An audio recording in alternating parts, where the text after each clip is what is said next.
चलिए बच्चों, आज हम लोग ध्यान देंगे। देखिए, हम लोग जर्नल एंट्री से रिलेटेड टॉपिक क्लियर करते जा रहे थे। पहले नॉर्मल टॉपिक देखे जर्नल एंट्री वाला, फिर बैंक से रिलेटेड ट्रांजैक्शंस वाली जर्नल एंट्री देखे, फिर हम लोगों ने डिस्काउंट वाली जर्नल एंट्री देखा, फिर हमने फुल सेटलमेंट वाली जर्नल एंट्री देखा। आज हमारा जो एपिसोड पहुंचा वो किस में पहुंचा है? कैपिटल एंड रेवेन्यू एक्सपेंडिचर की ओर पहुंचा है। कैपिटल या रेवेन्यू एक्सपेंडिचर का मतलब होता है पूंजीगत व्यय और आगमगत व्यय। ठीक है, क्या होता है इसका मतलब? देखिए, सबसे पहले हम लोग बात करते हैं कैपिटल एक्सपेंडिचर। चलिए पहले हम बात करेंगे रेवेन्यू एक्सपेंडिचर। किसकी बात करेंगे? रेवेन्यू एक्सपेंडिचर की बात करेंगे, जिसको हिंदी में हम लोग कहते हैं आगमगत व्यय। आगमगत व्यय कहा जाता है। ठीक है, जबकि एक होता है आप लोगों का कैपिटल एक्सपेंडिचर। कैपिटल एक्सपेंडिचर जिसको हम लोग हिंदी में कहते हैं पूंजीगत व्यय। ठीक है, पूंजीगत व्यय कहा करते हैं अपन लोग। देखिए, सबसे पहले बात आती है रेवेन्यू एक्सपेंडिचर। असल में क्या होता है? रेवेन्यू ऐसा खर्चा जो रेगुलर साल भर होते रहता है। देखो, मैं पहचानने का तरीका बता रहा हूँ। रेगुलर, देखो रेवेन्यू एक्सपेंडिचर कैसे पहचानोगे? ऐसा खर्चा जो रेगुलर साल भर, 12 महीने होता है ना साल में, हमारे साल भर लगातार वो खर्चा क्या होते रहता है? चलता रहता है, चलता रहता है, चलता रहता है, कभी खत्म नहीं होता। ऐसे एक्सपेंडिचर को कौन सा एक्सपेंडिचर बोलते हैं? रेवेन्यू एक्सपेंडिचर बोलते हैं। मतलब रेगुलर एक्सपेंडिचर होता है, उसको बोलते हैं रेवेन्यू एक्सपेंडिचर। आई बात समझ में? और कैपिटल एक्सपेंडिचर किसको बोलते हैं? जो 2 साल, 3 साल, 4 साल, 5 साल लॉन्ग टर्म एक्सपेंडिचर होता है। यानी एक तरह का कैसा एक्सपेंडिचर होता है? Long term. मतलब आज आप कर रहे हो तो अगला एक्सपेंडिचर कब करना पड़ेगा? 2-3 साल बाद, 4 साल बाद, 20 साल बाद, 25 साल बाद वो करना पड़ेगा। उसको हम लोग कहते हैं, क्या कहेंगे उसको हम लोग? कैपिटल एक्सपेंडिचर कहेंगे। आई बात समझ में? तो रेवेन्यू एक्सपेंडिचर देखो, चलो जैसे कि लॉन्ग टर्म में कौन कौन आता है? जैसे आप लैंड खरीद रहे हो, बिल्डिंग खरीद रहे हो, प्लांट खरीद रहे हो, मशीनरी खरीद रहे हो, ये सब कैसा एक्सपेंडिचर है? Capital expenditure. क्योंकि आज करे हो, अगला कब करना पड़ेगा? 5 साल, 10 साल बाद। वैसे रेवेन्यू एक्सपेंडिचर, जैसे आप सैलरी दे रहे हो, अभी सैलरी दिए तो फिर अगले महीने देना पड़ेगा। ठीक है, वेजेस दोगे, अभी वेजेस दिए तो फिर अगले दिन देना पड़ेगा, या अगले साल, अगले महीने देना पड़ेगा। वैसे ही अगर आप किराया देते हो, रेंट देते हो, या फिर आप क्या करते हो, किसी प्रकार का और कौन से खर्चे हो सकते हैं? इलेक्ट्रिसिटी बिल पे कर रहे हो, वाटर बिल पे कर रहे हो। ठीक है, ये देखो मैं पेन खरीद के ला रहा हूँ, कैसा एक्सपेंडिचर है? रेवेन्यू एक्सपेंडिचर है। कैसा एक्सपेंडिचर? रेवेन्यू। समझ आ गया कि नहीं आ गया? ये तो बात हुई पहचानने का तरीका की बात हुई। समझ में आ गया? कोई दिक्कत इसमें आप लोगों को नहीं है? और कैपिटल एक्सपेंडिचर में कौन कौन से एग्जांपल्स हो सकते हैं? लैंड खरीदोगे, बिल्डिंग खरीदोगे, प्लांट खरीदोगे, मशीन खरीदोगे, कैसा एक्सपेंडिचर है? कैपिटल एक्सपेंडिचर है। अब देखो, जो कैपिटल, ये तो हो गया अपना कौन सा एक्सपेंडिचर? कैपिटल एक्सपेंडिचर की बात हो गई। क्लियर है आप लोगों को? अब बात आती है किसकी? जैसे कि मैं एग्जाम्पल के तौर पर बोलूँ, अगर मान लीजिए आप कोई मशीन खरीदे, कैसा एक्सपेंडिचर है? हाँ, कैपिटल एक्सपेंडिचर है। मशीन को खरीद के लेकर आ रहे हो अपने बिजनेस में, रास्ते का भाड़ा दे रहे हो, ये कैसा एक्सपेंडिचर है? क्यों भाई? भाई मशीन खरीदे वो कैपिटल है। क्यों कैपिटल है भैया? क्योंकि अगला मशीन कब खरीदोगे? 2 साल बाद खरीदोगे या 10 साल बाद खरीदोगे, इसलिए सर कैपिटल है। मैं बोल रहा हूँ उस पर आप भाड़ा दे रहे हो, वो रेवेन्यू कैसे हुआ? भाई वो भी भाड़ा कब दोगे? अब अगला भाड़ा कब दोगे? जब नया मशीन खरीदोगे। तो भैया वो भी क्या हुआ? Capital expenditure. ठीक है, जैसे जमीन खरीद रहे हो, कैसा एक्सपेंडिचर है? उस पर रजिस्ट्री फीस दे रहे हो, कैपिटल। ब्रोकरेज या कमीशन दे रहे हो, दलाली या कमीशन दे रहे हो, क्या है? कैपिटल एक्सपेंडिचर है। आया बात समझ में कि नहीं आया? मतलब ये हुआ कैपिटल एक्सपेंडिचर का सिस्टम क्या हुआ? कैपिटल एक्सपेंडिचर का मतलब ये होता है कि expenses paid on fixed assets. किसी प्रकार की स्थायी संपत्ति पे अगर आप किसी प्रकार का क्या करते हो? खर्च करते हो। और या expenses paid on fixed assets. Expenses paid on fixed assets at the time of purchase of fixed assets. At the time of purchase of fixed asset, जब आप खरीदते हो उस टाइम पे अगर किसी प्रकार का क्या करते हो? खर्च करते हो, तो उसको अपन क्या कहते हैं? Capital expenditure. क्या बोला? जब कभी कोई आप फिक्स्ड एसेट पर खरीदते हो, तो जो खरीद रहे हो वो भी तुम्हारा क्या है? Capital expenditure. और खरीदने के टाइम पे उस पर किसी प्रकार का खर्च भी कर रहे हो, छोटा बड़ा कोई भी खर्च कर रहे हो, वो भी कैसा एक्सपेंडिचर है? कैपिटल एक्सपेंडिचर है। आई बात समझ में कि नहीं आई? ठीक है, जबकि रेवेन्यू एक्सपेंडिचर क्या है? ये खर्चा क्यों किया जाता है? To earn profit. प्रॉफिट को कमाने के लिए खर्च किया जाता है। बोलते हैं ना, कुछ पाना है तो भैया कुछ खोना क्या करेगा? पड़ेगा आप लोगों को। जैसे मान लीजिए आपने एक बिजनेस खोला, ठीक है, एग्जांपल के तौर पे आपने एक बिजनेस स्टार्ट किया, आपने कपड़े का बिजनेस स्टार्ट किया। तो आप क्या कर रहे हो? चलो बिजनेस नहीं कर रहे हो, आपके पास बिजनेस तो स्टार्ट किए, बट कपड़े का बिजनेस स्टार्ट किए। तो आपने क्या किया, उस कपड़े को सड़क में खड़े होकर बेच रहे हो, रोड में ना, आपने वो कपड़े को बेच रहे हो, कपड़े का पूरा स्टॉल लगा दिए, कपड़े टांग दिए और रोड में आप क्या कर रहे हो, बेच रहे हो, अच्छा कपड़ा बेच रहे हो, ब्रांडेड कपड़े, बट आपके पास दुकान नहीं है। क्या जरूरत है भाई दुकान की, सड़क में खड़े होकर क्या कर रहे हो, बेच रहे हो, लेकिन कपड़े सही है, ऐसा नहीं कि आप रास्ते का माल सस्ते में बेच रहे हो, सही बेच रहे हो, परंतु बस फर्क सिर्फ इतना है कि आपके पास दुकान नहीं है, आप सड़क में बेच रहे हो। क्या कोई आपका माल खरीदेगा जितने में बेचोगे? अब शोरूम में वही शर्ट, अगर कोई शर्ट है शोरूम में वही शर्ट 1000 का बिक रहा है और सड़क में भी आप वही शर्ट सामने वाले को 1000 में दे रहे हो, क्या कोई खरीदेगा आपसे? नहीं खरीदेगा। क्यों नहीं भाई, चीज़ तो वही दे रहे हो, लेकिन भैया वो इम्पैक्ट नहीं पड़ेगा किसी के सामने में।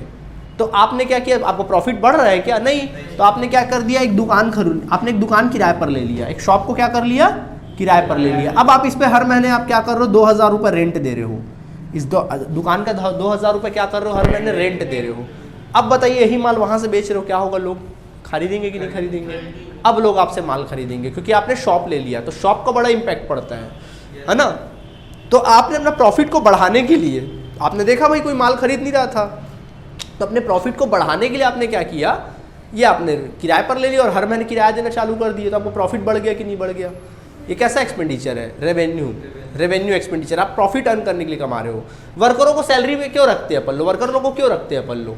वर्कर लोगों को इसलिए रखा जाता है कि भैया हम, जैसे वर्कर को 9000 रुपये, जैसे कई बार क्या होता है, बात होता है, जैसे वैसे खड़े थे हम, बात हुआ तो हम बोले भाई आप काम कराते हो तो आप काम क्यों, जैसे आप काम करवाते हो क्यों नहीं रखते कोई वर्कर आप काम, क्योंकि आपके पास काम ज़्यादा है तो आप वर्कर क्यों नहीं रखते, काम आपके पास ज़्यादा है। तो वो बोलता है यार वर्कर करूँगा तो हर महीने 10,000 देना पड़ेगा, तो मेरा 10,000 फालतू में जाएगा, तो मैं वर्कर नहीं रखता हूँ, 10,000 कम से कम मेरे घर में पड़े रहता है। अब मैं उसको क्या बोलूँ कि भैया अगर वर्कर तुमने 10,000 का रखा है, फिर तुम उसको काम भी तो कम से कम 15,000 का लो। यानी वर्कर तुम्हारा 10,000 का तुमने उसको सैलरी पे रखा है, लेकिन फिर तुम्हारा टारगेट क्या होगा कि मुझे कम से कम 15,000 का काम तो उससे करवाना ही करवाना है। आया बात समझ में? आपकी प्रॉफिट बढ़ेगी कि नहीं बढ़ेगी? अब वो क्या सोच रहा है, अरे मैं वर्क, अच्छा कई लोगों की सोच क्या होती है, वो खर्चों पे फोकस करते हैं। अब कई लोगों की सोच क्या है कि वो खर्चों पे फोकस करेंगे, वो ये सोचेंगे यार मैं वर्कर रख लूँगा तो मैं उसको 10,000 हर महीने दे रहा हूँ, 2 वर्कर रखूँगा 20,000, बाप रे 20,000 मेरा चला जा रहा है। वो ये नहीं सोच रहा है कि मैं कमाऊँगा कितना। तो बैठे बैठे भैया 10,000 तो एक वर्कर के पीछे 5,000 कमाएगा, एक वर्कर के काम के बदले। आपको कुछ नहीं करना, सिर्फ आपको क्या करना है, दिमाग चलाना है, आपको सिर्फ उसको मैनेज करना है। तो आप एक वर्कर से कितना कमा लोगे?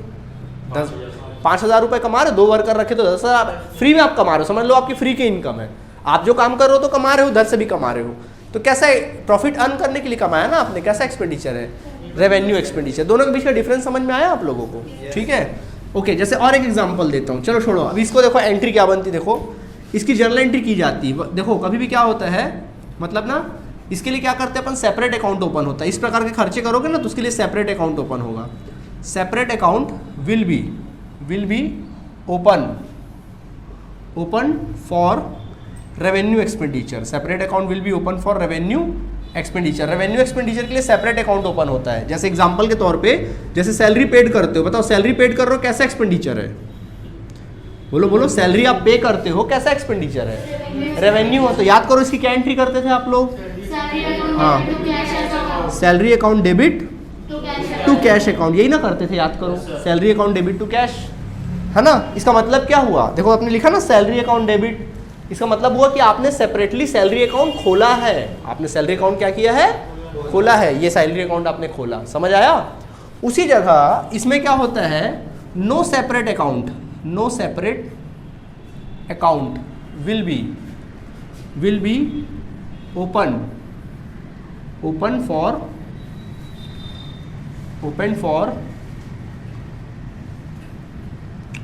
फॉर लिखना, open for capital expenditure. Capital expenditure के लिए किसी प्रकार का सेपरेट अकाउंट आप ओपन नहीं करेंगे, कोई सेपरेट अकाउंट ओपन नहीं करेंगे। जैसे एग्जांपल के तौर पे बोलूँगा एक्सपेंसेस, या मैं बोलूँगा कैरेज।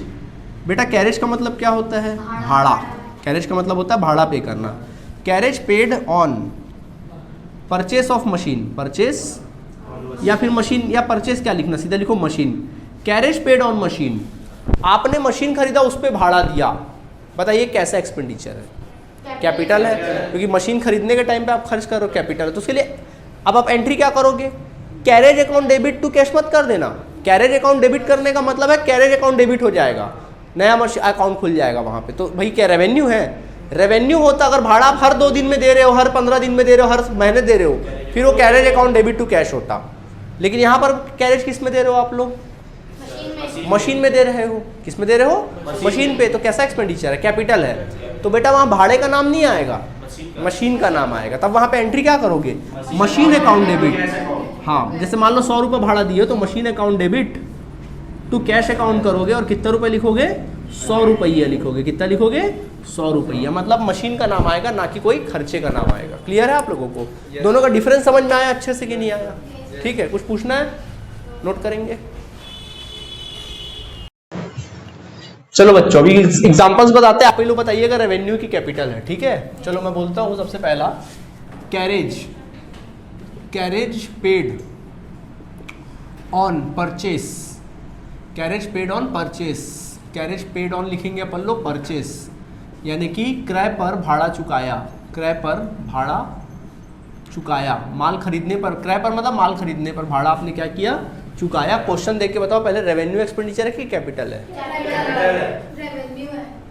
रेवेन्यू भैया। माल क्या आप 2-3-4 साल में एक बार खरीदते हो? माल कब खरीदते हो? हर 2 दिन में, हर पल पल खरीदते हो आप तो। हर 24 घंटे माल खरीदते रहते हो। तो भैया उस पर भाड़ा दे रहे हो, कैसा भाड़ा है? रेवेन्यू। क्या एंट्री बनेगा इसका? हाँ, खर्चे का नाम आएगा तो क्या एंट्री बनेगा? Carriage account debit. Carriage account debit to cash account. Carriage account debit to क्या लिखेंगे? Cash account. नहीं आया समझ में? ऐसा नहीं आया समझ में? एक बार और, 100 रुपये जैसे मान लो तो 100 रुपये लिख देना। भाई आप मशीन खरीदने पर क्या, सॉरी आप किस पे खरीदने पर भाड़ा दे रहे हो? माल खरीदने पर क्या कर रहे हो? भाड़ा दे रहे हो। तो कैसा एक्सपेंडिचर है पहले सोचो। ये रेवेन्यू है। कैसा है? क्योंकि भैया भाड़ा आप जो दे रहे हो, माल खरीद रहे हो, माल हर पल पल में खरीदते हो, साल भर रेगुलर खर्चा। Revenue R for regular, R for revenue. तो रेगुलर खर्चा है कि नहीं है ये भाड़ा? अभी भाड़ा दिए, फिर अगली बार खरीदोगे तो फिर भाड़ा दोगे। ठीक, तो कैसा एक्सपेंडिचर है? रेवेन्यू है कि नहीं है? तो क्या कहलाएगा ये? Carriage. Carriage account debit to cash account. आया बात समझ में? मतलब बकायदा अकाउंट खुलेगा, कैरेज अकाउंट खुलेगा, भाड़ा अकाउंट खुलेगा, बकायदा भाड़ा खाता खुलेगा। Carriage account debit to cash account. समझ आया कि नहीं आया आप लोगों को? ठीक है। इसी प्रकार नंबर 2 मैं आपको कहता हूँ carriage. Carriage paid. Carriage paid on carriage paid on machine. Machine खरीदने पर machine. Carriage paid on machine 100 रुपये। आपने भाड़ा दिया मशीन पर, बताइए। मशीन का हाँ, क्योंकि भाई कैसा एक्सपेंडिचर है? मशीन पे दे रहे हो, मशीन खरीदने पर दे रहे हो। अब मशीन, मैंने क्या बोला? मशीन एक कैपिटल एक्सपेंडिचर होता है। फिक्स्ड एसेट्स मतलब क्या? जो भी फिक्स्ड एसेट्स का लिस्ट नहीं दिया था तुम लोग को, land, building, plant, machinery, furniture, vehicles, ये सब क्या होते तुम्हारे? फिक्स्ड एसेट्स होते हैं ना। तो फिक्स्ड एसेट्स पे खरीदने के टाइम जो भी खर्चे करोगे, सब कौन सा खर्चा है? कैपिटल एक्सपेंडिचर है। तो बताइए इसमें खाता नहीं खुलेगा, सीधा क्या एंट्री बनेगा? कैरेज अकाउंट नहीं करोगे, कैरेज अकाउंट नहीं करोगे, बल्कि खरीद, हाँ मतलब सीधा एसेट्स का नाम आएगा। मशीन अकाउंट डेबिट टू क्या लिखेंगे? कैश अकाउंट लिखेंगे। और अमाउंट कितना डालेंगे? 100 रुपये। और कितना डाल देंगे? 100 रुपये। नहीं आया समझ में? ऐसे। ठीक है। इसी प्रकार मैं बोलता हूँ wages. Wages paid to the worker. Wages paid to the worker. एक वर्कर को वेजेस पेड किए तो एक कैसा वेजेस है? अभी ये बोल रहा है खाली वर्कर को वेजेस पेड कर, मतलब बिजनेस का वर्कर रहा होगा, जो बिजनेस के लिए काम करता होगा। हो सकता है बिजनेस के लिए माल बनाता होगा या माल की पैकिंग करता होगा। तो एक कैसा खर्चा है? रेगुलर खर्चा है, तो रेवेन्यू है। तो क्या एंट्री करेंगे? Wages account debit. हाँ, वेजेस अकाउंट डेबिट टू क्या लिखेंगे? कैश अकाउंट अपलोन क्या कर देंगे? लिख देंगे। आई बात समझ में कि नहीं आई? कोई दिक्कत?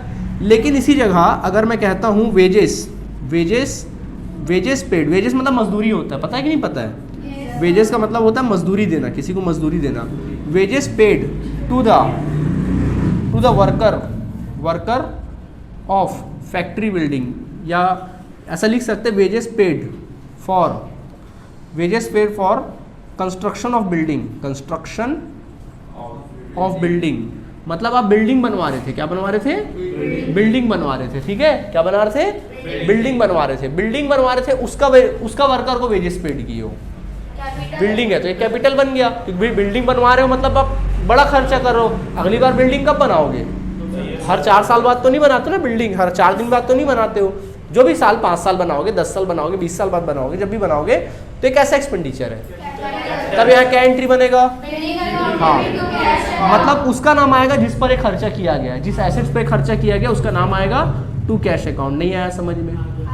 आगे अच्छे समझ में? क्लियर है? ठीक है। इसी प्रकार मैं आपको कहता हूँ purchase, purchase of furniture, purchase of furniture, purchase of furniture rupees 3000 and carriage paid on it, carriage paid on it मान लीजिए दिखा है 300 रुपया, ठीक है। ओके, समझे क्या लिखे इसका मतलब? आपने मशीन खरीदा, सॉरी फर्नीचर खरीदा, और फर्नीचर के खरीदने पर आपने भाड़ा भी दिया, ठीक है, भाड़ा भी क्या किया, दिया। बताइए कैसा एक्सपेंडिचर है? फर्नीचर खरीदा वो भी कैपिटल है, और उस पर भाड़ा दे रहे हो वो भी क्या है, कैपिटल है। तो बेटा दोनों बार आप फर्नीचर 2 बार तो करोगे नहीं, सीधा एक ही बार कर दो। क्या एंट्री बनेगा? हाँ, फर्नीचर अकाउंट डेबिट, एंट्री लिखना furniture account debit to cash account. क्या लिखोगे? Furniture account debit to cash account. कितना?